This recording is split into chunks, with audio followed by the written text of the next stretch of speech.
You're listening to the ESO Network, your station for all things geek. Ian, look at this. What, it's a police box. What on earth is he doing here? I mean, these things are usually on the street. Oh, feel it. Feel it, you feel it? It's a faint vibration. It's alive. Earth Station Who, a fun mashup celebrating nearly 50 years of Doctor Who universe. Hold tight. You never know where the TARDIS is going next. Who are you? I'm glad you asked that again. Bit of adrenaline, dash of outrage, and a hint of panic knitted my brain back together. I know exactly who I am. I'm the Doctor. Sorting out fair play throughout the universe. Now please, get off this planet while you still have a choice. Hey everyone, welcome to another episode of the Earth Station Who podcast. That's right, folks. After last week's wonderful discussion we had, we thought it'd be kind of fun to go look at one of the newest episodes and stories from Big Finish, which celebrates International Women's Day. We are looking at the 8th of March. It's a 4 full cast adventures featuring familiar characters that you know and love from the world of the new series of Doctor Who and some from the old series. It's actually a lot of fun, and it's neat to actually break up a lot of like, hey, watch this episode, and watch this episode, and actually get brand new adventures on Big Finish. So we're going to be doing that over the next few months, and we got a great crew to talk all about that with me. Of course, let's say hey to Mr. Mike Gordon. Howdy. And of course, the lovely Mary Ogle's here too. Hi, everybody. It is great to be here. So it's going to be a lot of fun to talk about this one with you guys. You know, when I was talking offline about it to Mike Gordon yesterday, and he was like saying the one thing with this we all wished was that they all tied together somehow, other than them all taking place on the 8th of March in different years and stuff. It would have been great if there was a running theme, a running villain, something.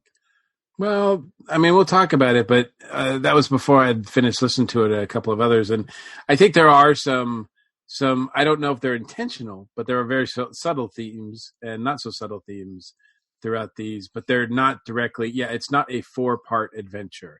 These are 4 separate adventures that it's almost like a sampler of Big Finish, Doctor Who female characters.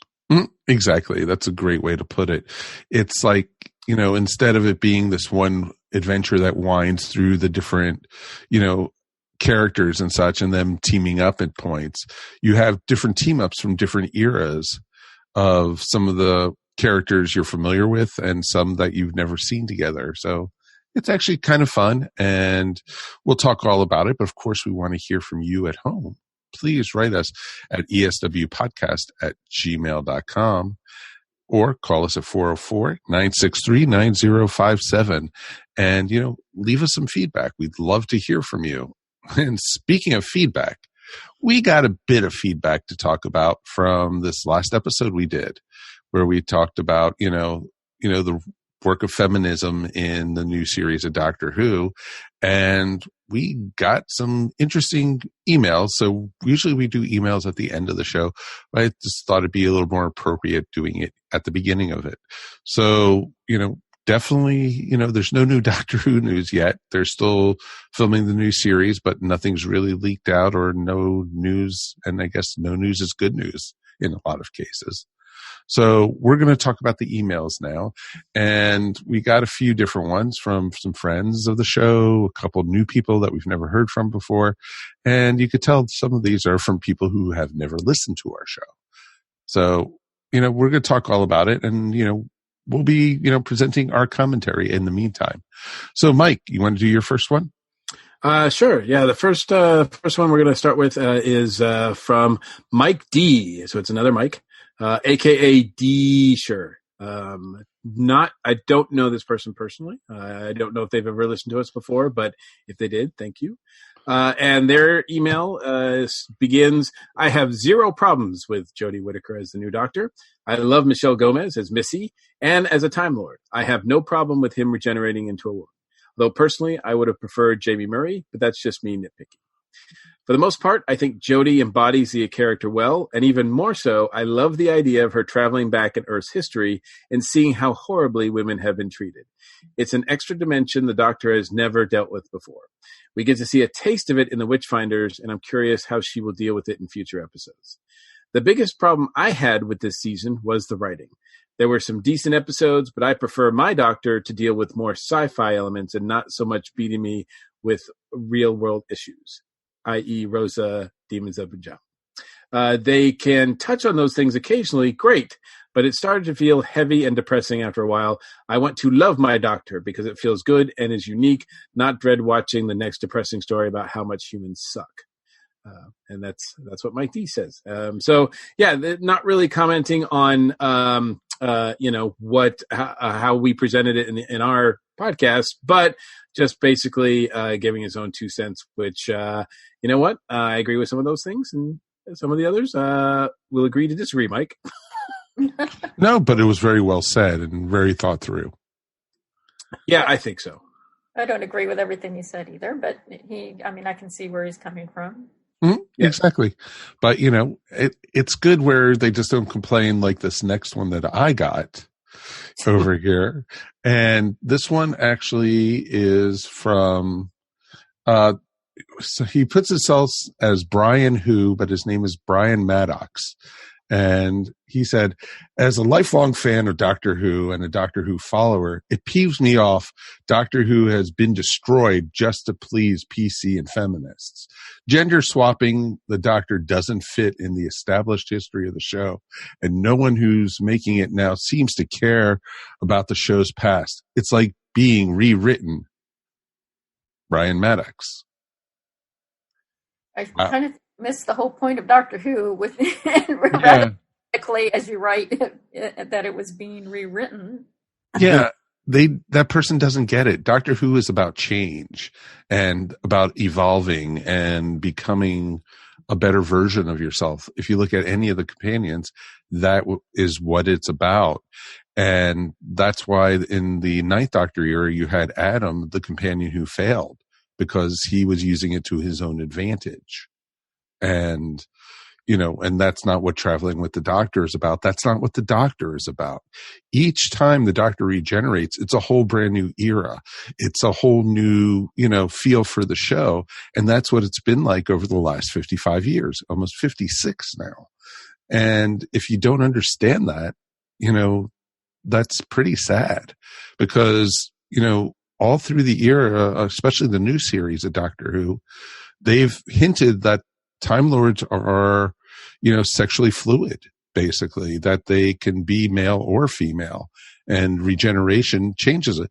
Hell, go back to the old series. Look at Romana. And, she became aliens when she was testing out her regenerations.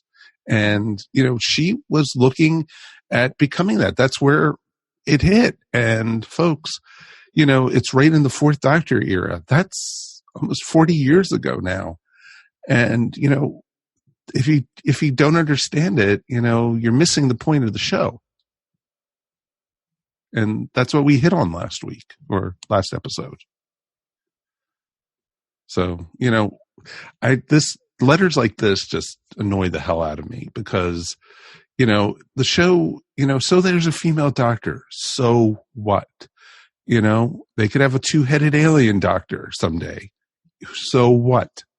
It's still Doctor Who. It's still the same premise, and until it changes and, they don't do it anymore and the show goes off the air, I'll be a fan of no matter what they do.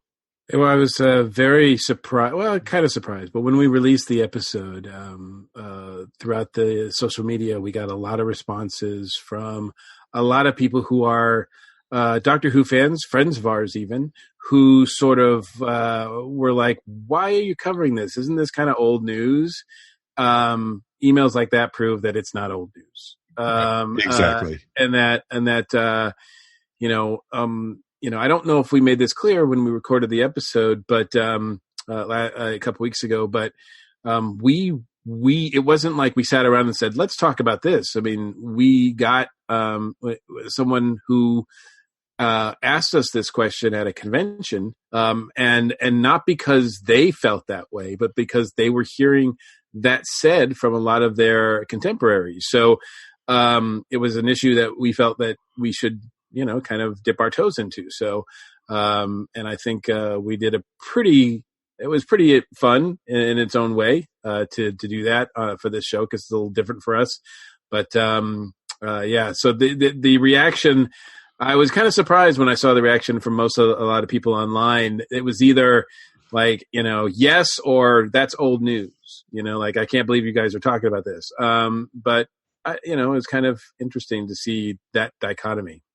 Exactly. I think you only have to look at our president and the Me Too movement. I don't make me do that, Mary. To say that this is far from old news. This is an ongoing discussion. And I mean, I can go on and on about how women don't get the representation in front and behind the camera in the entertainment media. But, I don't have to go on because it's right there in front of your face. And, when you get what really gets me is when you get this kind of extremist rhetoric that leaves no room for discussion. Like, if you're going to be so rigid as to say something like, the show has been destroyed, well, there's nowhere to go from that. There's nothing to talk about. Exactly.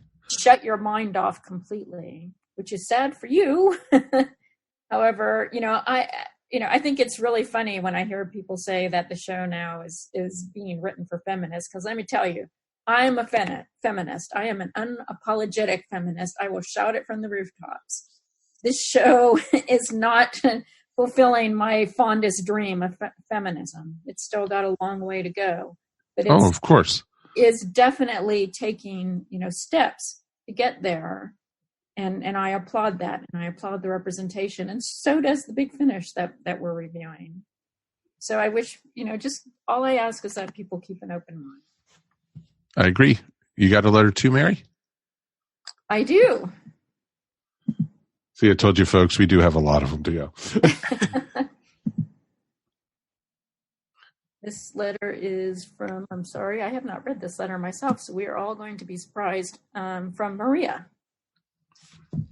Hi, I saw this post and thought I would drop a line as to my feelings on Doctor Who being a feminist platform, etc.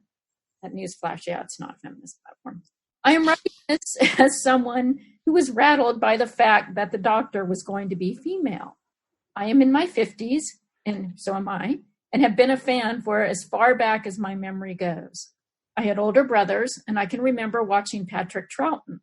So as you can imagine, it was a change I was unhappy with. Well, I'm the same age. I was happy with it. I watched waiting for the tirade of feminist issues that would be hitting at us. Didn't happen. In fact, the sex of the Doctor was so rarely mentioned that I forgot about the Doctor being female. It was just the Doctor. Now I have to eat all the harsh words I used prior to watching because the gender really was irrelevant. Now, with a show this big worldwide, the fan base is broad, much broader than I previously realized. A small proportion of the fandom tend to be very vocal online. Boy, that's for sure. They dominate a lot of fan groups and have taken issue with a female Doctor, just as I had before. I have heard it all over the past few months. It's too political, no different to previous series, really. There's a hidden PC agenda. There's a feminist agenda. As all the villains were white males. Really? What color were the villains in the previous series? Everything in this season has been microanalyzed simply because the Doctor changed genitalia. I have lost count of how many times I have read that the BBC are trying to alienate the vast majority of its main viewers, white adult males, the hardcore fans. I think that they firmly believe that that is who the show is made for, but it is not. It is a family show, and the vast majority watching will be kids, probably watching with their family. It's how most of us started, but they are the vocal ones online. I have left many groups due to the bullying. Oh, I'm right there with you. There is always a section of the fandom that is unhappy with the writing or a new doctor, and that is normal. But the behavior of some of the fans online has made me ashamed of some of our fan base. The doctor's sex was deliberately played down in season 11. I think if the doctor had been played with exactly the same rage or darkness previous doctors had shown, the word bitch would have been bandied around. I get that some will be unhappy with the changes. Its smaller scale, more intimate storytelling won't be for the fans that want end of the universe epics every week. For me, it reminds me of the show I grew up with. Don't get me wrong. I want the occasional epic, but not every week. But there is no agenda. Just some unhappy fans that are looking for reasons to complain. Sorry for taking? I'm sorry, I don't know what that last line is supposed to be.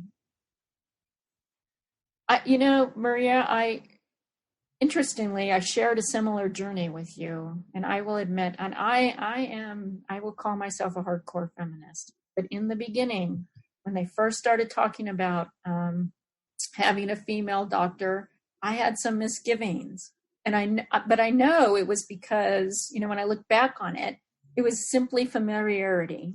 It was simply a fear of change, because it's always easier to go with what you were familiar with.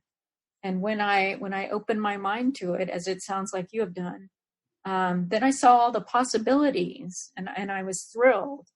And while this season was not everything I hoped it would be, I still think that having a female doctor really brought some great new things to talk about in Doctor Who, and some new perceptions and ways to look at story that we didn't have before. And so I'm grateful for it.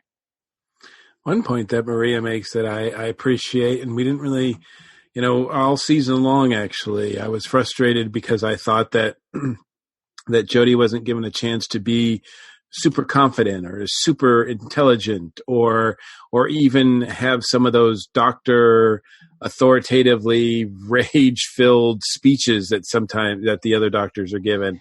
And it is quite possible that Maria opens that possibility, or talks about it, that if they had done that, maybe the producers were afraid that she would be labeled, at least this early on in her debut as the Doctor, as a bitch, too bitchy, right? So maybe they backed off that a little bit. I don't know. I'd hate to think that they didn't want to stand with her, but maybe there is something to that. No, agreed completely with that. Yeah. I think she has a point there. I felt the same, something similar. I mean, I felt like they were almost afraid to make her too quote unquote aggressive because of how she would be perceived. Yeah. Well, exactly. And we even brought that up last week, especially if she came on too strong, that she would be coming across as a bitch. Mm-hmm. And, too many people would be like, oh, but we also did comment and said that was one of the weak parts of the writing is, the doctor's supposed to be the smartest person in the room. And she wasn't this season. Yeah, she was held back. And I really hope that does not happen next season. Exactly. I hope they let her go, and get on and become the doctor. Mm-hmm. So, and they put, certain companions in the background instead of them becoming the lead because they're white and male. I'm not naming names. Don't worry about that. Wow. But, I'm just sitting here with my graham crackers. Don't worry. Okay, Mikey, what do you got? Okay, I've got an email. The subject is DW13 from Christine. I believe the last name is Retner. Sorry if I pronounced that wrong. But Christine, we appreciate the email. Christine writes, I think you may want to define, quote unquote, feminist, a person who supports feminism, which is defined as the belief that men and women should have equal rights and opportunities, the doctrine advocating social, political, and all other rights of women equal to those of men.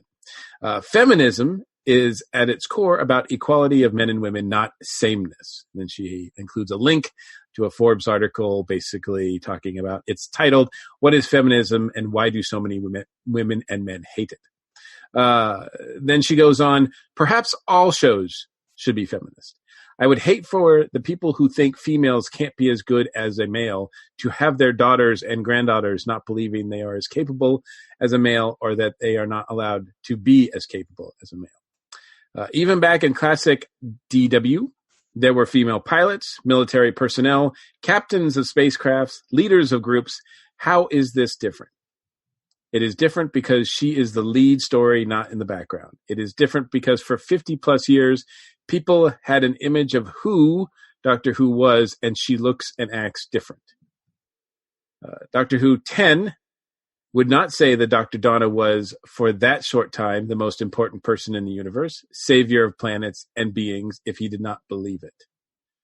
The Doctor 4 would not have trusted Leela for her help and protection if he had thought of her as less capable. She would kick his Time Lord ass.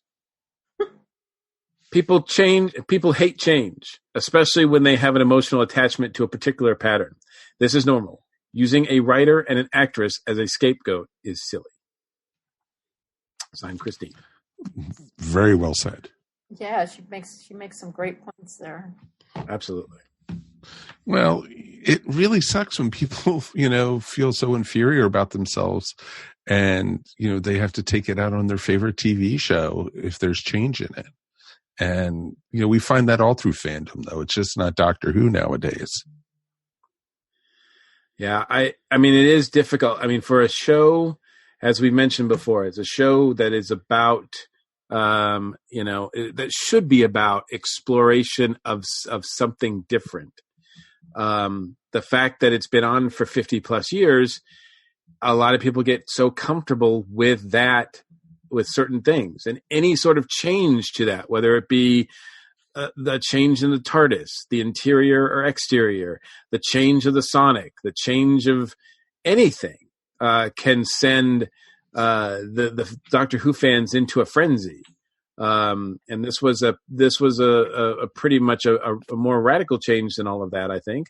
But nevertheless, it just seems like this should be a show that the fandom, I don't know, it's just one of those things like Star Trek where it should encourage that kind of thought pattern from its fans, not try to appease them to remain the status quo. Exactly. The initial theme of Star Trek was all about inclusiveness, including everybody.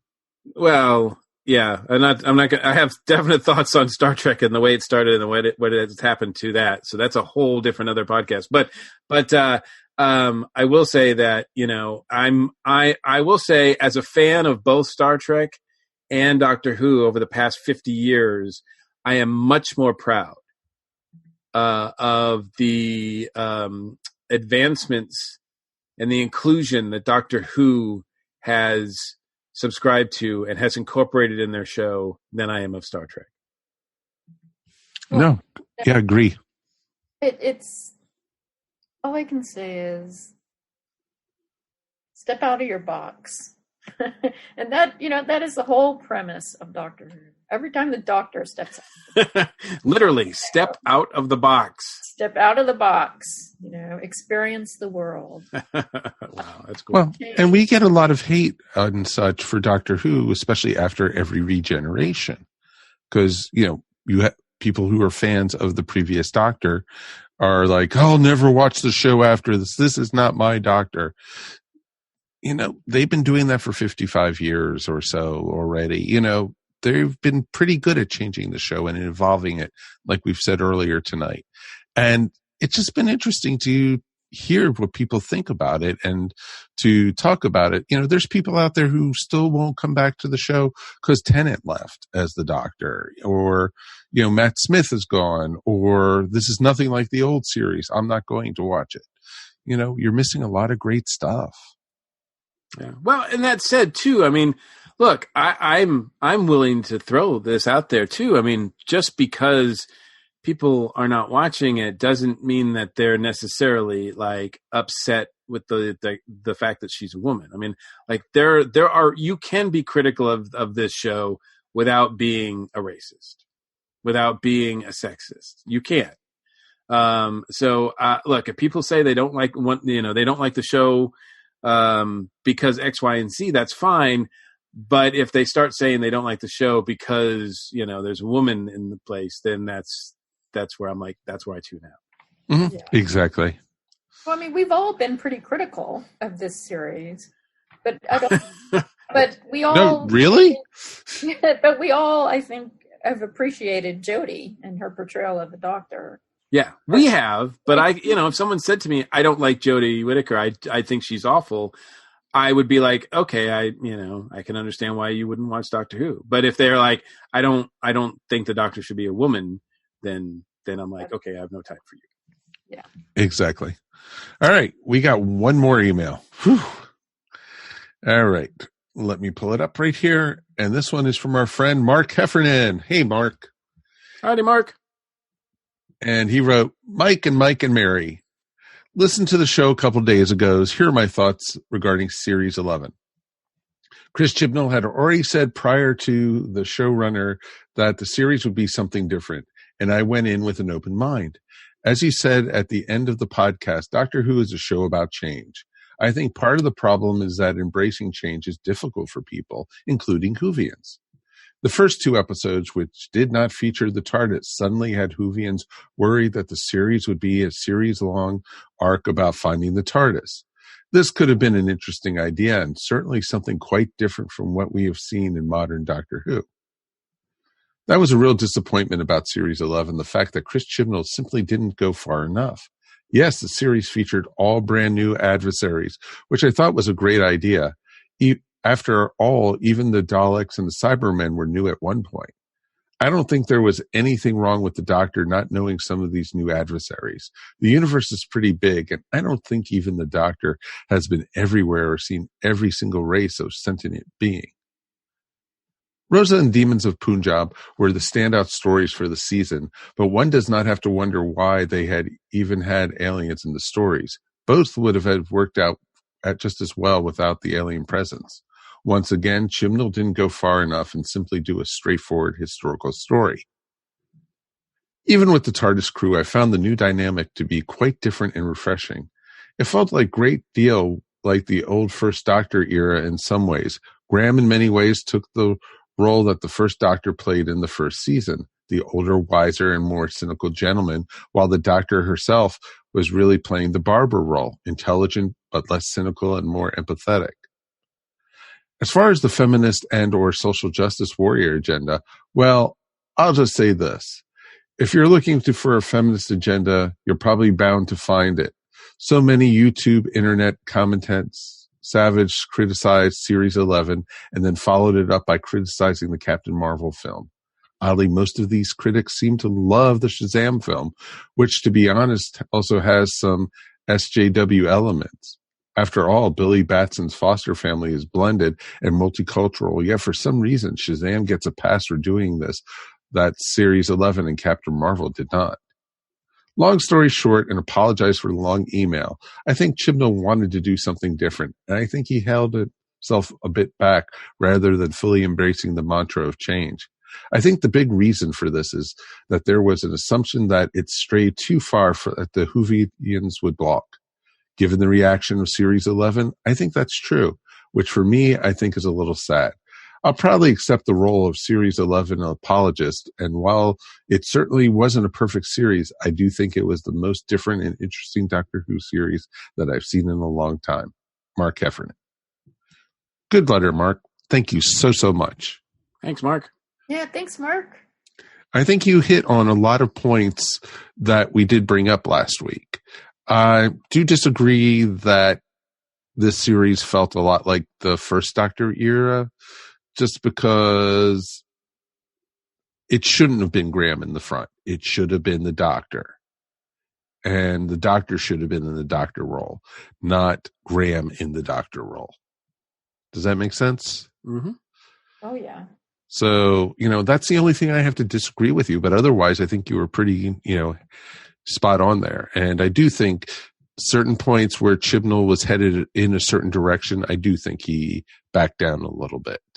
And I don't think any of the villains that they had this season were memorable or worth bringing back, or even continuing into a second season or further down.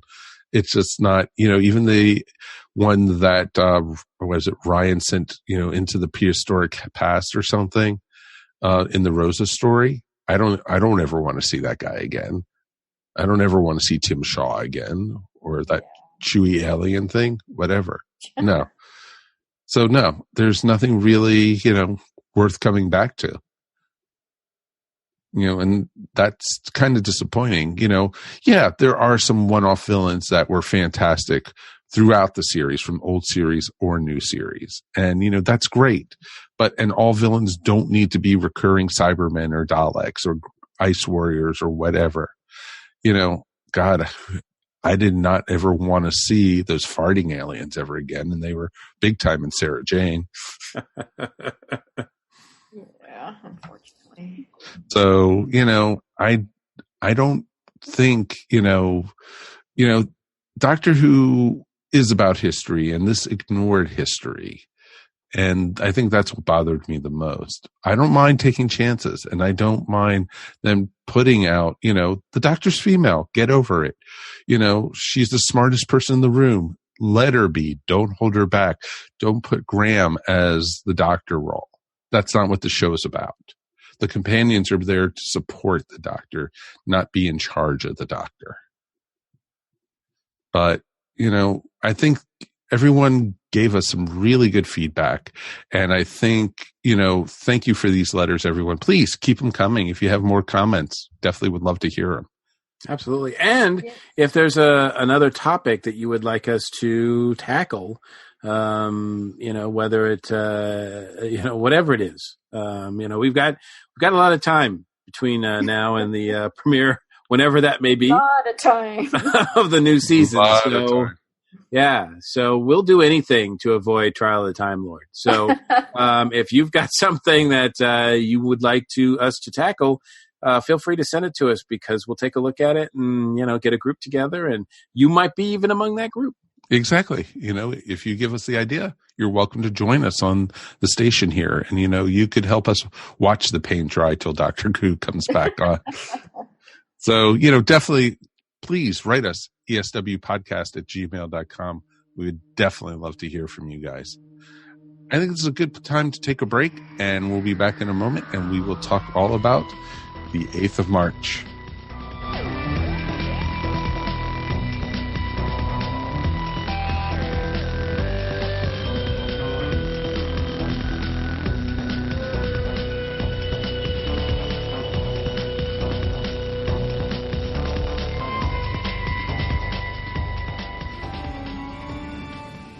Do you like scary movies? Well, we do too.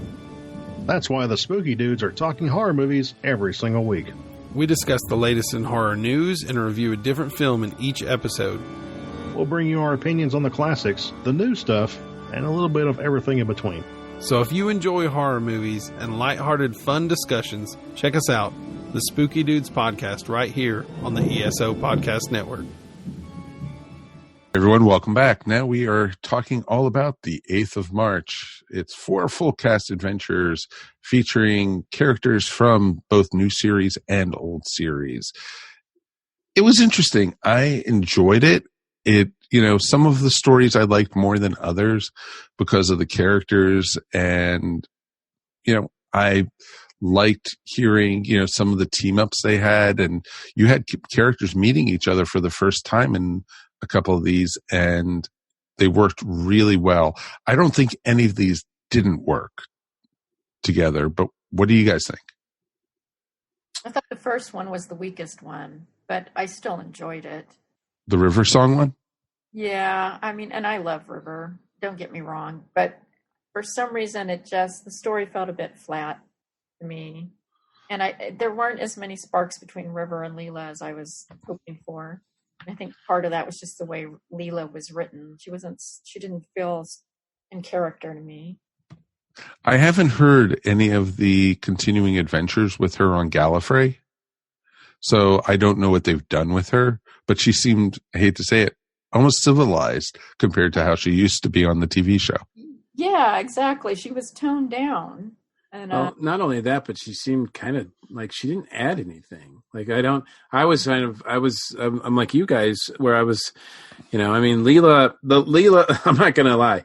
The Leela and River Song one, it was like the one I was like, that's the one I'm looking forward to most, right? Those are two of my favorite characters ever in Doctor Who and beyond. And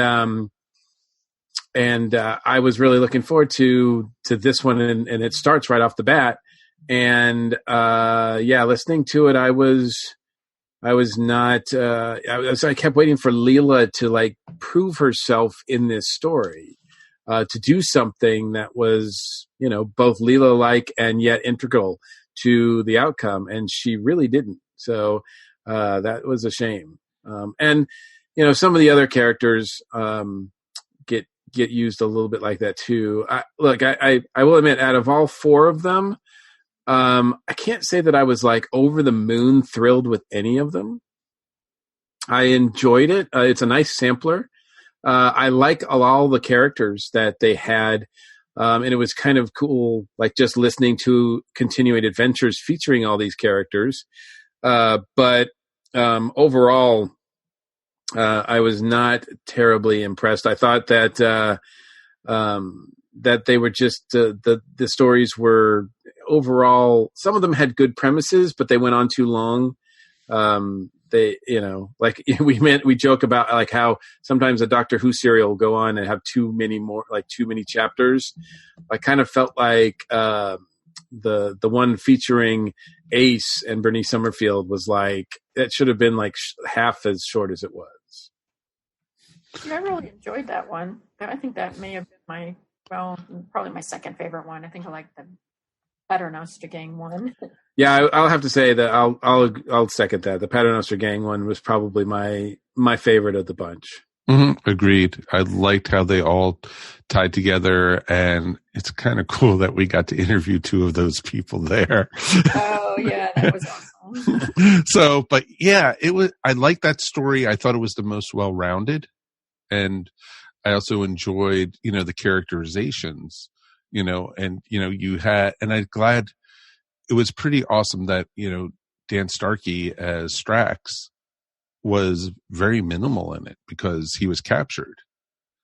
But, and I liked that it focused on Jenny and Madame Vastra. Well, I should hope so. I mean, the whole point of all these adventures is to focus on the living characters. Well, no, exactly. And I thought it worked really well. That's where I was going with it. And the story was a lot of fun. Yeah, Jenny Ketron Stewart, she had a great part.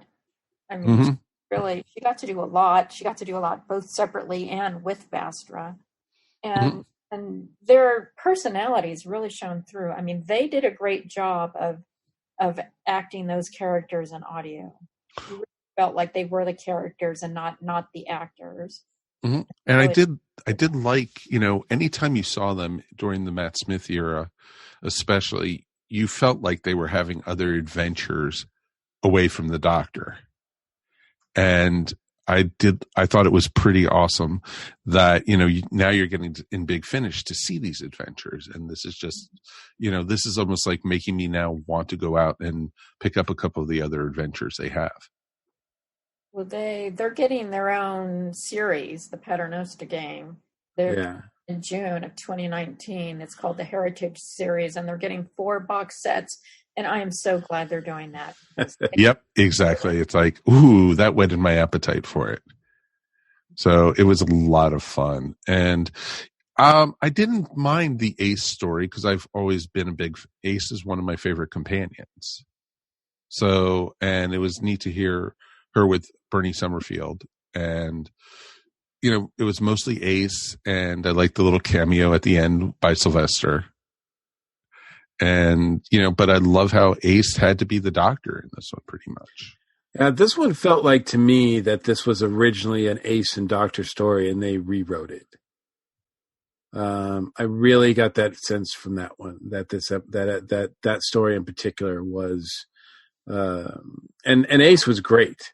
I did, like I said, I didn't have a problem with any of the performers of any of these. I thought everybody was actually really, really good. But Sophie, probably out of all the stories, Sophie had to probably carry the most weight in a story with hers. And it seemed like a lot of times she was just talking to herself or talking to us to let us know what was going on. But I thought she was fun. And I didn't really get a sense, like, okay, so if this is a sampler, I don't think they did a terribly great job introducing all of these characters to people who had never had seen them before. Like if I had not been familiar with River and Leela, I would not, like after listening to that, I would not be compelled to follow their adventures at all. Ace and Bernice, I like Ace, and I think she was strong in it. But this is the first ever thing I've listened to or read or anything with Bernice Summerfield in it. And to be honest, I don't really feel like I got to know her at all in this. It wasn't a great vehicle for Bernice. I mean, she's actually a character that was created by Paul Cornell in the books. Yeah, I know the history of her, but I don't know great character. And you're yeah, right. she's been around Big Finish for a long time. Yeah, they did not capture her in the way they could. They did not do her justice at all in this one. Well, like I said, she seemed like a substitute of the Doctor. Like the Doctor, it felt like it was originally written for the Doctor to be, because I kept wondering, Ace kept going back to the TARDIS and it's like, where is the Doctor? Where's the Doctor? And I'm like, I'm sure he's like, hasn't the idea crossed your mind that he's like one of the books? Like he's been captured? But no. So it seemed like they purposefully steered us away from that to just, like I said, it seemed like it was a Doctor story. Where the others didn't feel like Doctor stories, but that one really did. It was interesting because, I also felt like the villain in that one, it felt like the villain was Gollum from the Lord of the Rings. But there was a lot of scene chewing. Mm-hmm, yes. Exactly. My books, my precious. It was just like, oh God, that one I had the problem with. The unit story I enjoyed too. I didn't think, because I haven't heard any of the solo unit stories. No, they've done. But they're characters that you're familiar with, and it was cool that it had the two Osgoods. Yeah, I love the two Osgoods. She was very good, Ingrid Oliver, at distinguishing between those two on audio, which could not have been easy. Right. No. Yeah, the plot of that one felt like an episode of Torchwood to me. Which I guess very much so. Which I can see that.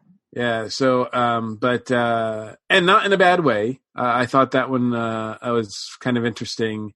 But at the end reveal was kind of like I actually got kind of confused as to what was going on audio wise, like because they kept having and especially when they kept going back and forth, and it was just not really clear to me exactly how that played out at the end. But and I do have, look, nobody does this stuff better than Big Finish, but that doesn't mean in my eyes that they're beyond criticism, that they couldn't do better, because I did feel like there were times where I think it was in particular during Emancipation, the first one with River Song and Leela, where they're walking and talking, and oh my God, it sounds like they're on horses. Like the clop, clop, clop, clop, clop. I'm like, tone down the feet. Like I get it, they're walking, but I could barely hear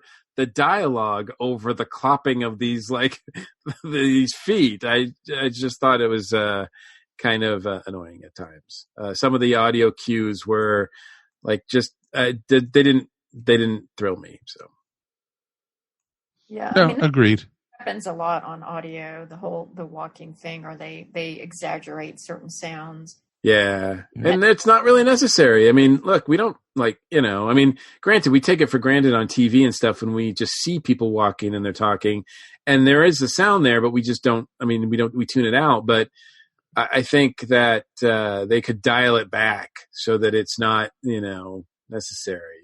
One of the things they do have to do is work on their audio levels too, because I noticed some of their sound mixing was horrible in this. Really? Oh, we were listening to it in the car on the way back from Florida, and when the themes came on, like for river songs, it like almost blew the speakers out. It was like, you're right about that. Da, da, da, da, da, da. And it's just like, oh, Jesus. Judy was sleeping, and she was like, what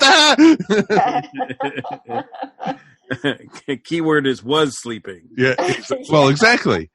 And it was just like, and then also some of the conversations between the characters on it, some were like very low mic'd, and then others were very hot. And it was just like, it just wasn't working well. I thought the unit one was the best one out of all of them done that way. Cause the one with with Strax and, Madame Vastra and Jenny, some of the bad guys I could barely hear in some of them. I didn't have that problem with that one. I would vote for the worst audio one to be probably the one with River and yeah, I agree. Yeah, I agree too. Because so it was a rough start. I could barely understand that one person who was the assassin. It was just like, and then when she fell into the time vortex, I was like, what just happened? I had to rewind it to hear the second time. Yeah. The other thing about the River Song one, okay, so we've listened to 2 series of the River Song Diaries, and I think there's 3 more now. I think there's 3 more. I think there's 5. Yeah, we're really behind on that. But we've listened to, and I think we've mixed opinions of those 2 series that we've listened to. So this will be the add to that, the one. But I get a little tired of the whole, like, I'm River Song and I know who you are, but I can't tell you who I am. Like that happens in every story that she teams up with someone. And I'm like, it gets kind of annoying. Like with this one, like, what's the harm in like telling Leela who I just don't understand that at all. Like at this point, it just seems like it's just kind of a, it's a trait that she does, but I don't know exactly why. And it gets kind of annoying. Yeah, well, it just gets in the way of the story, especially in this one.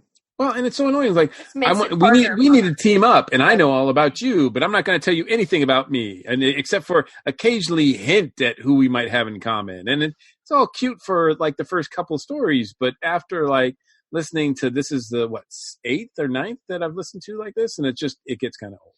Mm-hmm. I agree with that because especially when there's no reason for it. I mean, they both like. Yeah, this is an older Leela, right? This is a Leela that's on a mission from Gallifrey. I mean, she's not got anything invested. She's not gonna. I don't know. I just don't understand why. Like, I mean, she doesn't have to say that they're married. Maybe that's a secret, but she knows him. Like, that's who they have in common. Like, and it's obvious she knows him. I mean, it just starts to get to be a for a while, It's just kind of an old stick that it's like, now we have to like, so yeah, I'm really looking forward to like the other series that we haven't heard, especially to hear her team up with like the 4th Doctor. But, if it's just going to be another little, like, who are you? And she's like, I can't tell you, but spoiler. Exactly. But I'm like, that's going to ruin it. No, agreed. That was getting tiring, and we have a mutual friend in common and everything. Yeah. It would have been great, also, truthfully, with that story if Romana would have shown up at the end. Yeah. When they first said Romana's name, I was like, "Ooh, is she in this?" Because I kind of went in cold.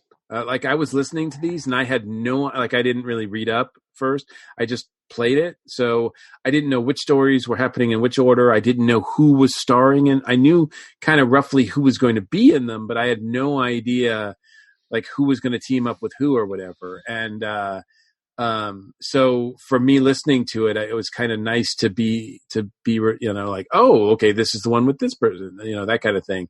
But that. Yeah, I just would have liked it if Romana popped up or something, or I don't know. The minute they said her name, I'm like, "Oh, that's cool. She's going to be," and then she's not. Mm-hmm. Yeah, well, I thought that too because I didn't know much about it either. And when I thought it was funny when River was posing as Romana, and I thought, oh, Romana's going to come along and that'll all fall apart. Nope. Mm-hmm. Well, yeah, and both. I don't know. Maybe they originally wrote it so that it was supposed to be Romana, and then that couldn't happen. So then they squeezed Leela in because both River and Leela are supposed to be Romana. And I'm like, do these people not know what Romana looks like? Yeah, well, obviously not. They were just impressed that the Time Lords. Well, then again, she could regenerate, right? So she could look at like exactly. And according to the Big Finish, it's the new Romana 3. So. Oh yeah, I don't even know. Like, yeah, when these take place and what they're. Yeah, that's I don't know any of that. So I mean, trying to fit these stories in with any continuity that's in Doctor Who for real. Just gives me a headache. So no, throw it out the window, dude. Throw it completely out the window. Don't even try. Just don't try to. You're going to hurt your head if you do that. Some of it's fairly easy because depending on with the different Doctor stories, depending on who the companion is, you could figure into some of the continuity where it is. But then when they get into some of the stories where they have brand new companions like Bernie Summerfield or something. And there's other ones in the, with the 6th Doctor, the 7th Doctor, who have other companions you've never heard of. And, other than Big Finish, it's just like, okay. I think we should point out, sorry, go ahead. No, I was just going to say, I think even Tom's Doctor has a different companion in some of his stories. Yeah, I think that's true. I think we should point out, so not only is this the 8th of March in honor of International Women's Day, feature female companions and all sort of, or not just companions, but female characters, but they're all written by women. And I, even though I was thinking going in that there was going to be some central theme or some tie, like something that tied the 4 stories together, there's nothing really overt about that. It's not one continuous storyline with 4 different adventures. It's just 4 completely separate adventures. But I did notice some similar themes. Each one seemed to involve, some sort of transformation and stealing identities, or holding back identities, particularly from women characters. I noticed that I think in all 4 stories feature something of that nature. Yeah, I noticed that there was a lot of manipulation going on. Right. We had the theme of being somehow the characters were being manipulated. I mean, those are things that women face. Sure. Time. And so, but I'm not sure that was actually meant to be a theme throughout the whole stories, or it was just a consequence of them being female writers writing about what women face. Yeah. Well, I mean, I don't know if what these women who wrote it were given as far as their instructions, like as far as like what they were asked to do, or if they were just asked to come up with anything. But, I did think it was, like I said, I thought maybe after the first 2 episodes, I thought, well, maybe there's a link, because it does seem like we are treading like similar ground as far as this transformation and all that kind of stuff. But it was not, there was no overlying villain or any sort of sense that was happening. So I didn't, I quickly abandoned that. But I did think it was interesting that all of them seemed to deal with that. Some somewhat subtle ways, but more really overtly. Obviously, Emancipation deals with it quite overtly, as does Big Blue Book, which are the first 2 stories. So I think they were. At least they were the first 2 I listened to. I don't know if they were supposed to be in any sort of order, but. Mm-hmm. Exactly. And yeah, I think that's. Yeah. I think you pretty much could read, listen to them in whichever order you wanted to. Yeah. I don't think it mattered. No, it doesn't matter at all, because if there was like something that was resolved at the very end, of the unit story, I missed it. So yeah, I thought that we haven't really talked a lot about Narcissus. I thought that out of all the stories, we kind of like I said, I kind of mentioned that Bernice seemed a bit wasted in Big Blue Book, but in Narcissus, right? Am I pronouncing that right? Okay. Yes, I thought that actually Kate was kind of, I mean, she's there, but she didn't really I didn't think she did a lot.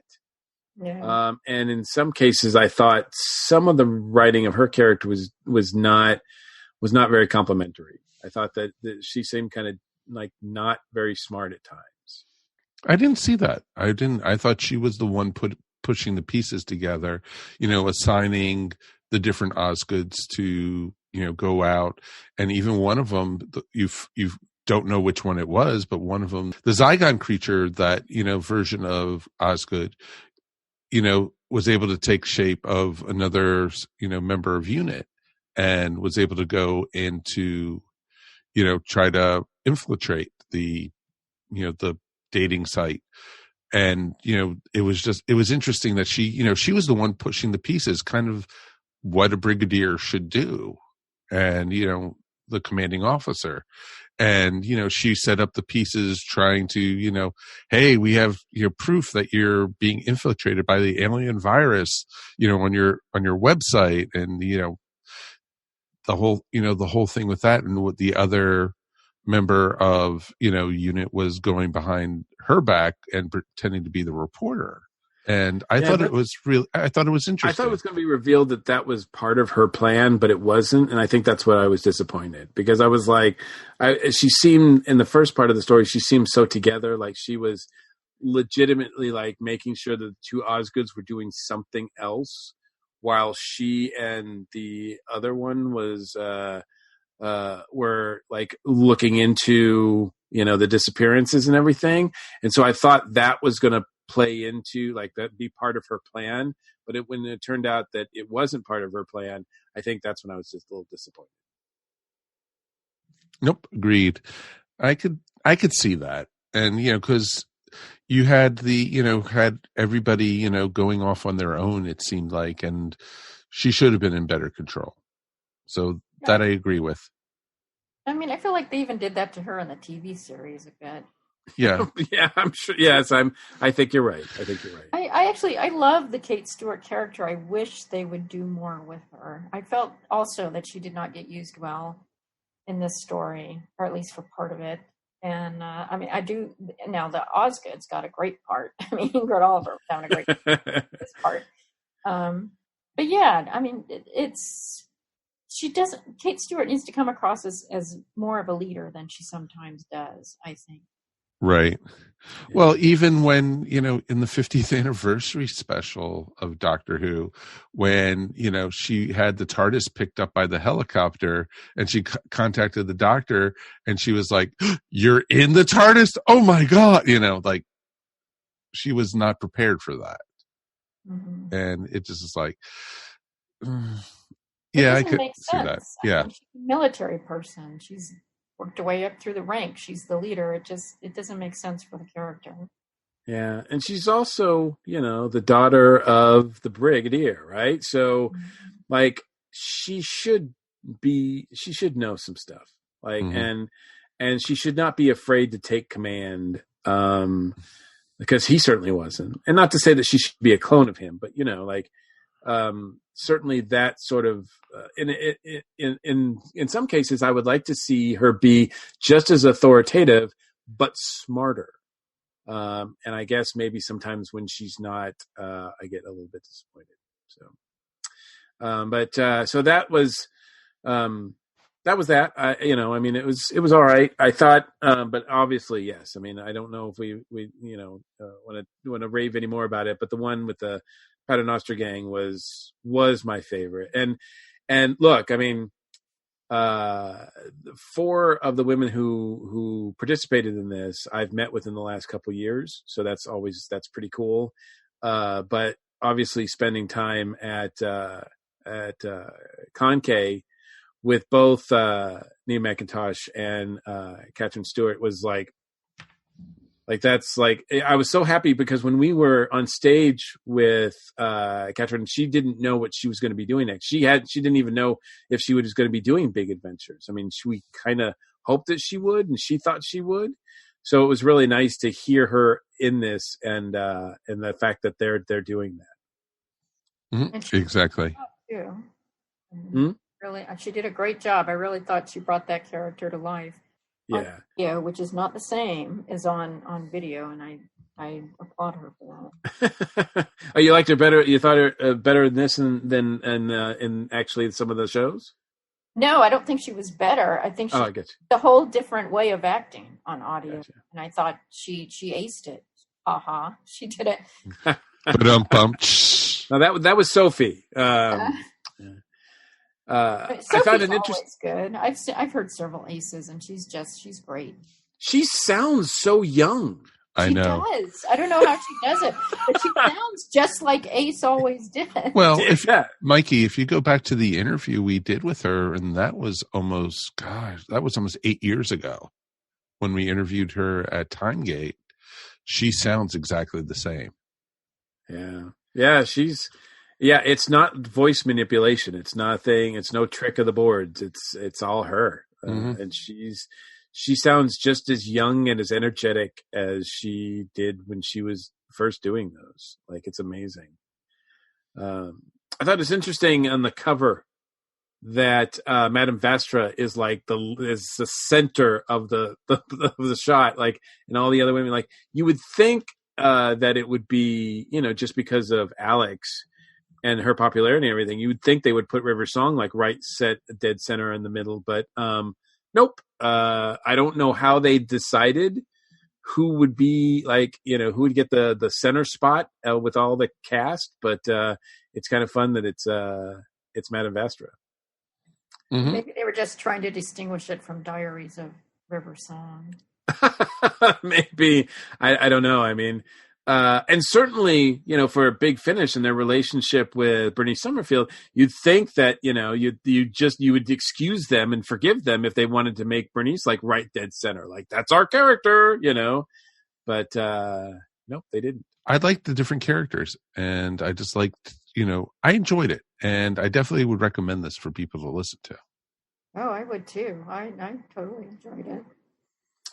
I liked it. I don't know that I would. I don't know that I would recommend. Would I recommend this story? This whole thing? I don't know. I mean, I think it depends. Like, if someone really liked these characters, I've been like, yeah, they're okay. But I don't know if I could justify, because, at the end of this month, it goes up in price.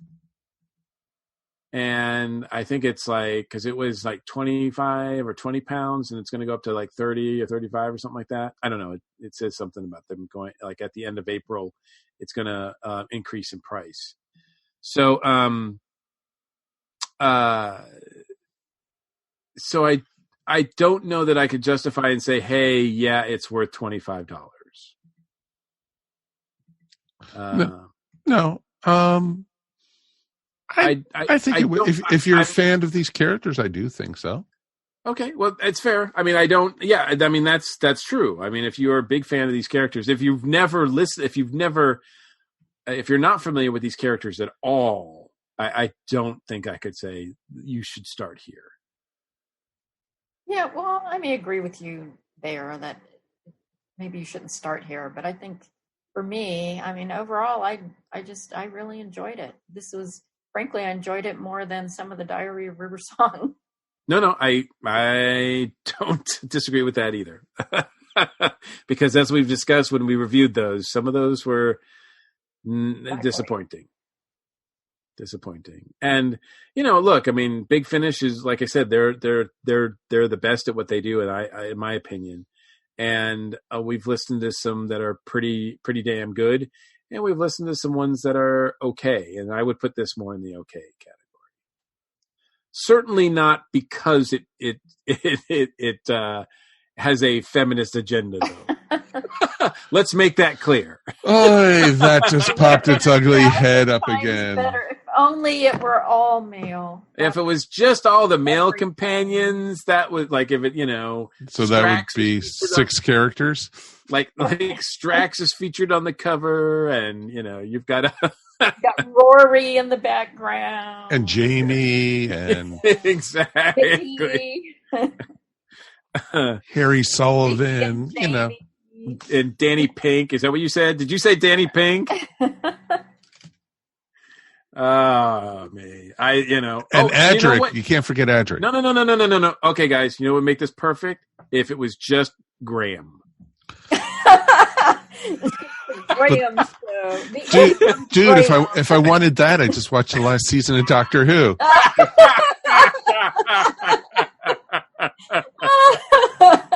Well, I think that's where we're going to wrap it up for tonight, kids. It was a lot of fun talking to everybody, and it was a lot of great fun, and we want to do more big finishes. So if anyone has suggestions for us, please write us at eswpodcast@gmail.com. Or like we said earlier, if you have any ideas for discussions, we loved the discussion last time.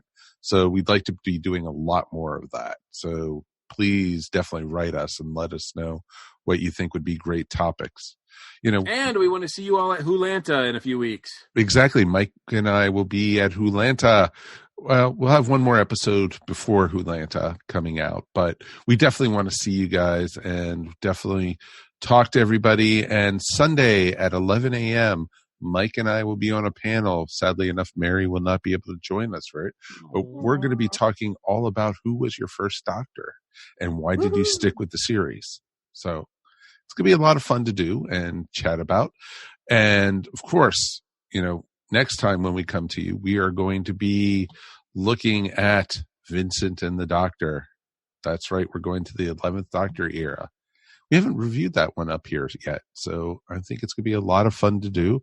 And Jen Allen will be joining us from the last episode. That was her pick for one of her favorite stories, and she said, "Yes, I know I picked a depressing episode, but it's so good." So it'll be a lot of fun to watch that one again. So please, from Mike, Mary, and myself, thank you for listening. Mary, do you want to promote your stuff real quick? You can find me at maryogle.com or on Etsy at eVision Arts. Excellent. And we will see you here next time on the Earth Station Who podcast. Peace. And we're done. You have been listening to Earth Station Who, a bi-weekly pop culture podcast dedicated to all things Doctor Who, featuring talents from across the universe. All topics on the show are the sole opinions of the individual and are used for entertainment value alone. You can subscribe to our podcast up on iTunes, Stitcher, or follow our blog at www.esopodcast.com. You can also follow us up on Facebook, Twitter, or Google+. If you enjoyed the show, please leave feedback up on iTunes.